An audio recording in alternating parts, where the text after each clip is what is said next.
Hi,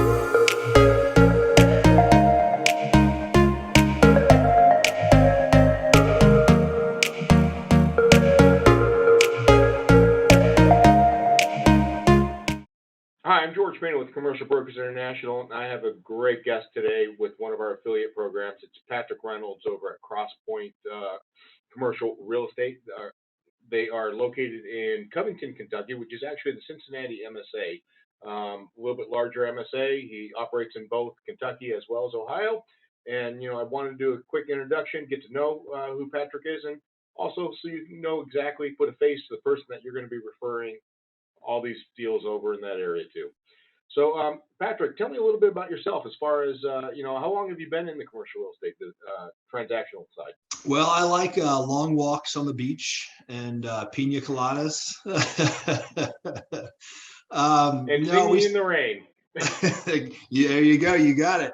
So I've been practicing real estate since '08. And so that was, we got in at kind of a scary time when things weren't the greatest, and we mustered through it and just kept going and going and going. And so actually next month, February of 2022, Crosspoint Commercial Real Estate Services will be 1 year old. We're having our first birthday. So we were fortunate enough to take some time to start out. We kind of started out in the brokerage arena.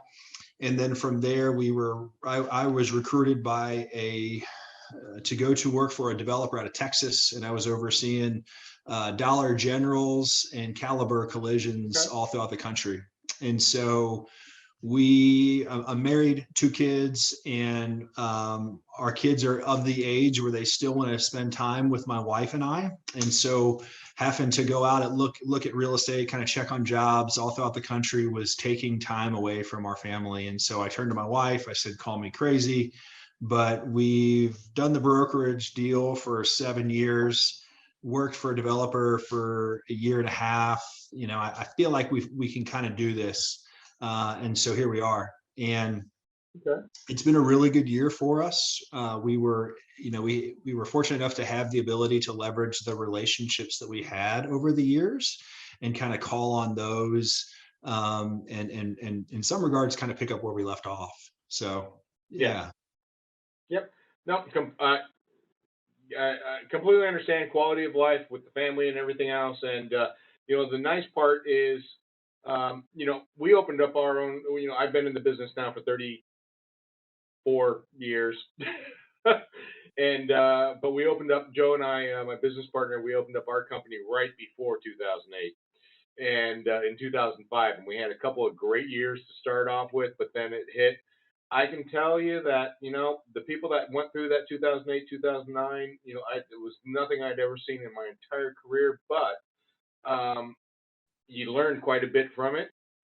And so I think it was a great starting point because you're starting, during some of the worst times. And if you can succeed at that point and really give service to your clients, you're really going to be able to push that forward a little bit more. So that's fantastic.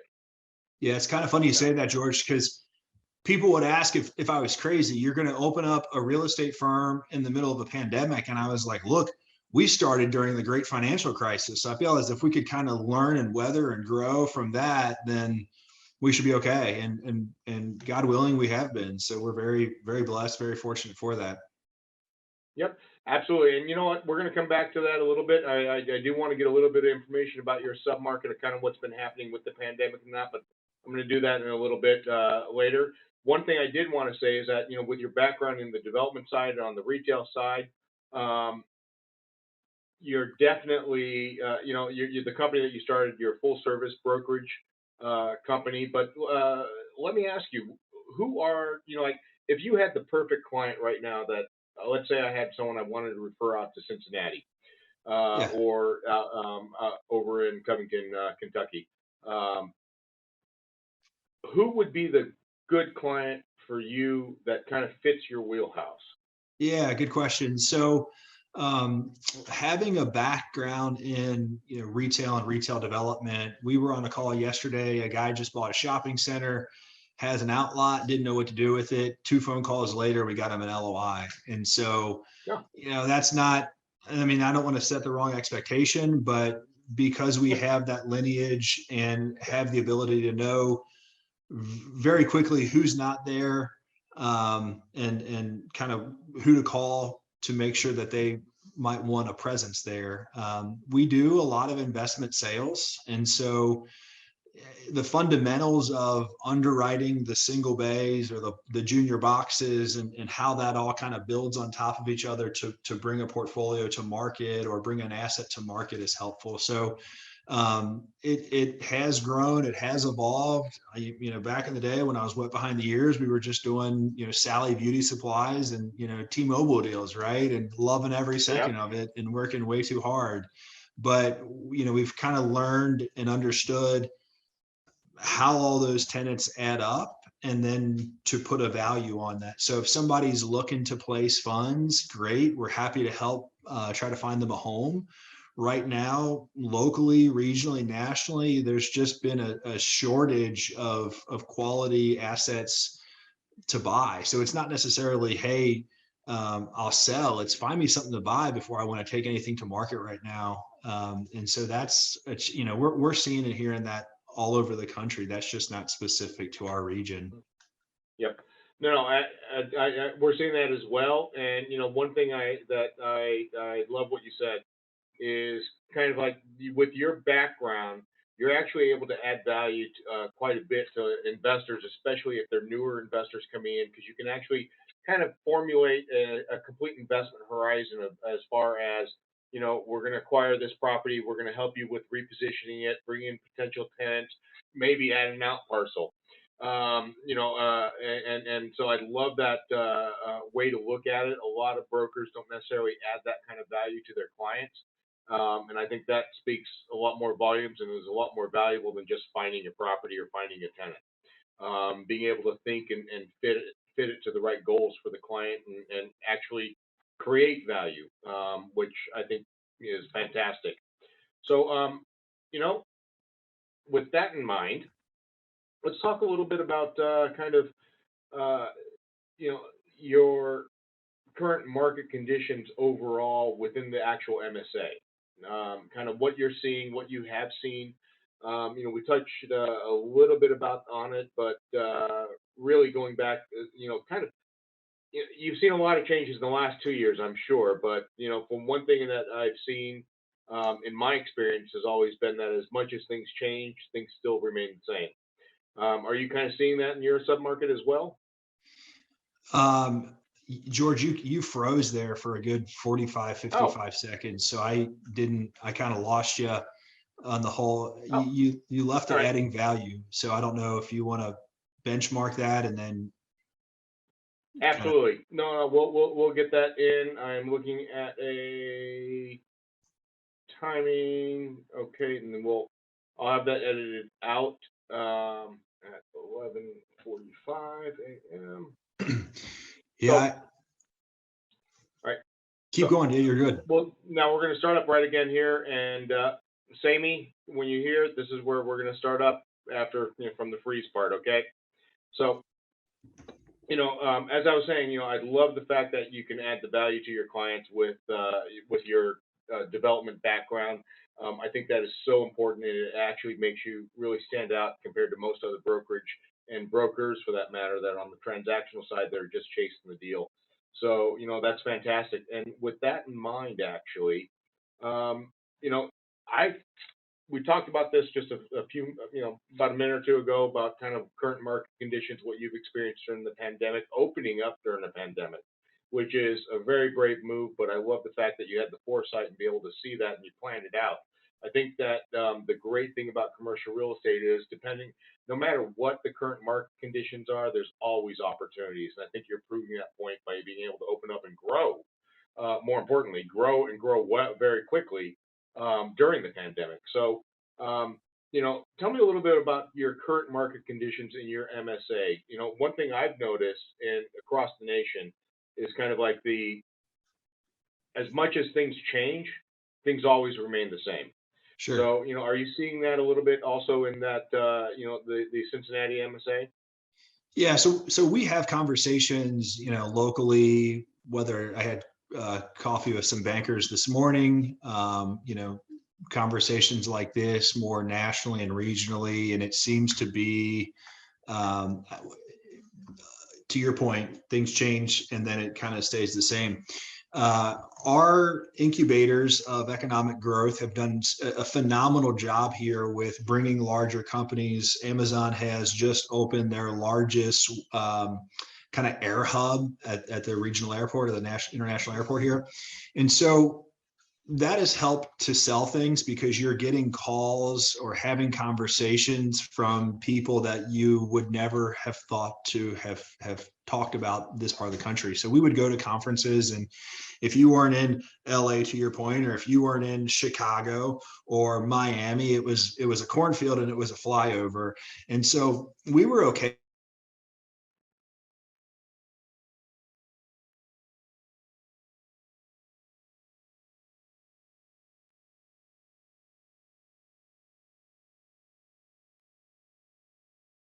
Patrick, I think you froze. Not sure if you had an internet connection that was.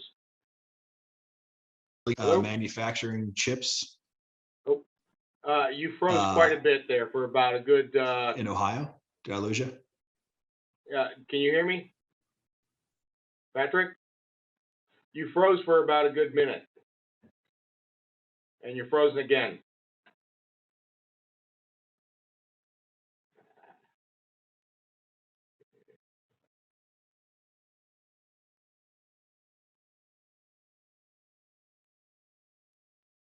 Hello?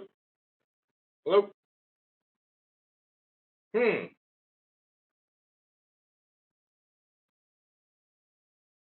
Hello, Patrick?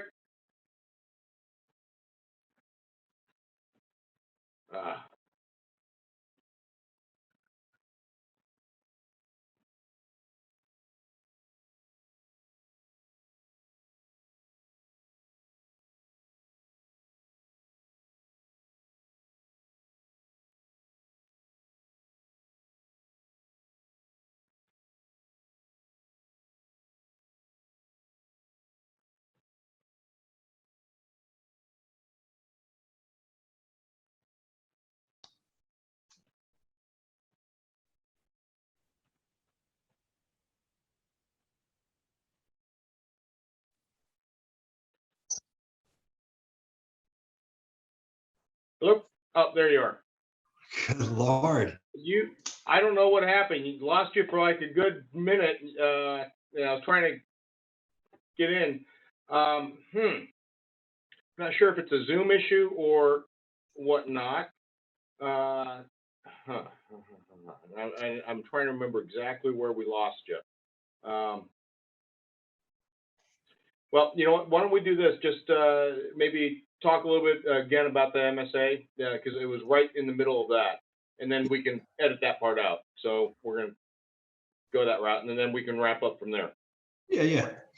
Sure. So one of the interesting things is we would go to conferences, and when you tell people where you're from, they would kind of scratch their head. They'd look at you funny, and they didn't really know where that was. So unless you were in LA or Chicago or Miami, they didn't know, they didn't care, and that was it. And so we were okay with that. It gave us the ability to pick things up locally here. Kind of being kind of a part of the kind of a flyover of the country was great. We have several economic incubators, and they have done a phenomenal job with getting, national talent, national organizations to open up shop. An article came out today. I think Intel is opening up a monster facility, one of the largest in the whole entire world. So that's kind of cool. Amazon has their largest air hub. It just opened up at the international airport here. And so it's things like that that is bringing the outside attention in and really compressing those cap rates. And so, most everywhere we talk to, we're hearing and seeing kind of that same thing is, inventory's tight, industrial rates keep rising, multifamily housing, those rates keep compressing. So, it in some respects, it's kind of cool to be on that same level as other places, but it's also, a little bit different as well.